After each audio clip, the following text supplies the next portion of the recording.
Okay, hello everyone. Now, up with what's happening here. Very well. So first of all, welcome to this live. That is the first is every second Thursday, and it's an opportunity for us to connect a little bit better and help you out and to understand what you're struggling with right now. And it's an easier way for you to just ask questions directly, whether it's during the live, before the live, or just like asking questions in the group. As I'm here, I just really want to tell you that please use the group to ask questions. Don't be scared to feedback about whatever you're working on, or ask me questions about technical things or content things. The group is for. It's really there for you to help you out. This topic for this first one is how to keep your website visitors' attention. It's like a huge topic and a lot of people struggle with it. So I thought I'll start with that. Also because a couple of the questions that I got in advance were really about content and how to write it and what to think about. So I will go into that topic, but I also want to inform that the next two Facebook Lives will be the next one is like the 1st of April in 2 weeks. Gonna continue a little bit about what we're talking about today. Today I'm going to talk about content and how you can keep your website visitors interested in about like what you write and how you write it. And in the next one I'm going to have a little tech class that will show you how you can format your text in a way that makes it easy for people to digest your content. That's also. And on the, I think it's the 15th April, I will have a class that is page on how you can catch your visitors' attention in 3 to 5 seconds. Challenge these days as a website owner to keep your website visitors' attention. People are so easily distracted, and if you observe your own behavior, and I do that easily, I just, oh, look at this notification there, or it's like, oh, there's like a phone message here. Oh, you have the food is burning, or if you have children, they will come and interrupt you. And of course, it's really hard to kind of when you have a website to have your visitor really just focus only on you for quite a while. So the way we can try to overcome all these hurdles or the distractions that are available for everyone kind of to in the world, how do we keep people's focus on the things you have prepared, and how do you make them want to keep reading and keep clicking? And first of all, that is really, first of all, changing your mindset up a little bit when you write your website. Your website is really not about you, it's all about your visitor. So that is kind of the first thing you have to have in mind. Like, whatever you write, how can I make my visitor feel that this is for them, this is about them?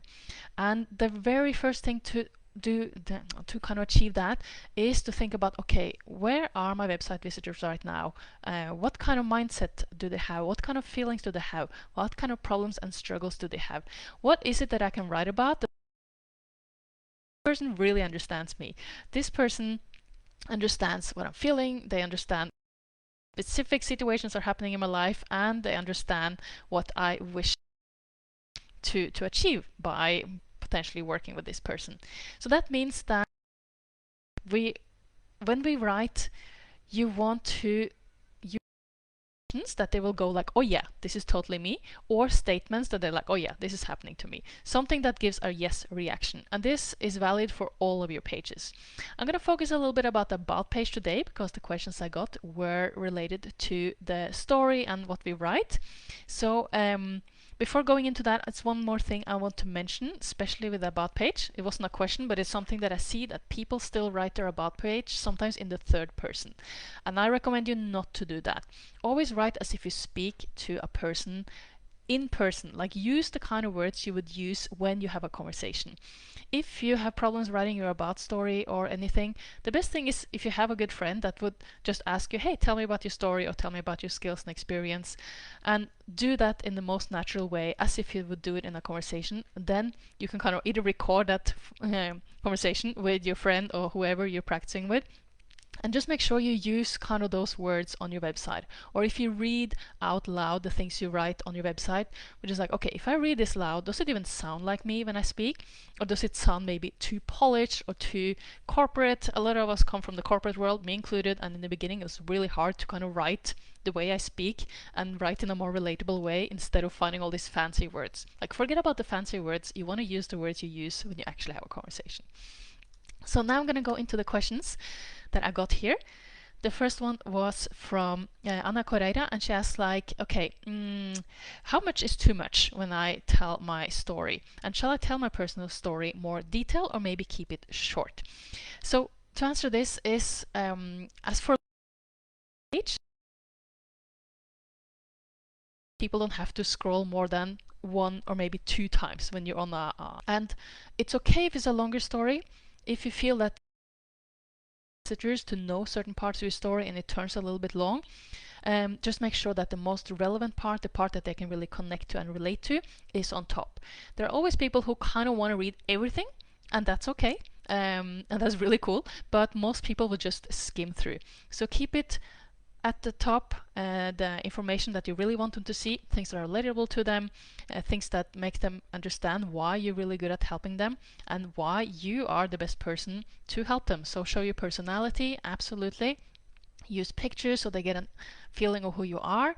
And you can of course tell people about your hobbies and what you do on your private life. That is a way to connect with people, but it's not necessarily what you need to put on top. It can go further down. Like your diplomas and your awards, it's all very nice, but what people really want to is connect with you as a person. They might be impressed by all the fancy things if you have those, but what makes people make a final decision is really like, how do I feel with this person? Do I feel good with this person? So that's something to always keep in mind. And if you feel that your about page needs to be more than like 2 scrolls, then I recommend that you really divide it up in sections. And I think this is what you mean with the continuation of your question, Anna. You write, shall I write in text or in topics? And in one way, it's like, yeah, split your text up in different sections with headers and so forth. And use oh yeah, I see I have some people live here. Oh, hello. This is great. Feel free to leave a comment so I can see if this works. I'm basically doing this live now 1 hour later because I had so many tech issues. So yeah, talking about the about page. So yeah, writing text on topics. I'm going to cover this in 2 weeks. It's really about like how to format your text in a way that is easily digestible. But for today, I was like, yes, definitely use sections, use images, use headers, use bullet points when you can. Try to find a way to make your text look a little bit airy. Don't put one big bunch of then text, because that is going to be like, people see a huge bunch of text with no breaks or anything. It's like, oh my god, no, they can't deal with that. So divide it up, have short sentences, use short paragraphs. There's no problem to really divide it up in many, many paragraphs. To read a lot. She's like, okay, this is the highlighted words, this is like list, when I just look at it quickly. And I'm going to continue. It's related, yeah, the content was the best length for founder's bio and your about story. I basically replied to that already because it was similar to Anna. But she also asked like, okay, an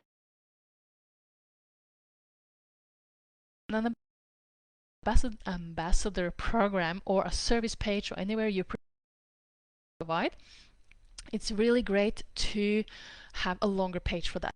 It's acceptable that those pages are longer. Here the formatting of course is important, but when people really are interested in potentially working with you, they want as much information as possible to feel that it's kind of safe to contact you. They want to know a little bit, okay, if I contact this person, what's going to happen? What is this really about? Because people are always a bit reluctant to contact someone that they don't know necessarily. And the more information you can give them in advance about what is the process for getting in touch with you, what can they expect from you, what do you expect from them, ideally have some testimonials, yeah, and details about what this program or service is about. Because the more they feel like, okay, I understand really what this is about, then, and at the end, of course, this is for the about page as well, the service page, any other page, like have a call to action at the end. It's like, this is what I can help you with, this is how it will work, this is how to work with me, and here's the call to action. And when you contact me, this is what will happen next. This is quite important because some people feel like, oh, if I have a call with this person, does it mean I'm committed to something already? If it is, you have to make that clear, of course. But if you have this kind of free call, like a lot of coaches have and I have as well, just to get to know each other, that is really what you want to achieve, to have people actually have a personal connection with you, not just from your website, but you bring that kind of personal connection from the about page, from your service page, when they feel like, yeah, this is the right person, I understand what's going to happen here, I see the value that this person can bring through the description you have on the ambassador page, in your case, Sylvia, and on service pages for everyone else who might talk about that, that they see, okay, I really see the value, and this is the next step, I contact the person here. Nice button at the end, and maybe even throughout the content about how to contact you. That is one of the most important things really throughout your website. Always have the call to action that here, this is where to contact me, this is where to contact me. And this is really important for conversion. It's such a small thing, but it's quite easy to add for most of us. Even if you're not very techy, adding a button should be okay. And this will make a big difference actually. And people need to be told what to do. In one way, you have to look at your website visitor as like children. You have to continuously tell them what to do, and you have to continuously entertain them with information they're interested in to keep their attention. So yeah, I think I'm going to finalize here, since it seems like this live has been working. It's a bit shorter than I had planned, but considering that it's the first one and there were these technical issues, I will finalize here. But feel free to ask me questions in the comment section, or if you see this afterwards, I will go through the comments. If there's some that I haven't seen, feel free to keep asking questions about this topic, and I will reply to you in written the next few days. Okay, then I hope that you will all have a nice evening. I hope this live is actually going to work, and yeah, I'm gonna try to finalize this now. So yeah, bye bye everyone. I see you in 2 weeks in another live, and in the meantime I will definitely interact with you in the group. So bring on your questions, bring on and share whatever you're preparing, and ask for feedback. We're always super happy to help.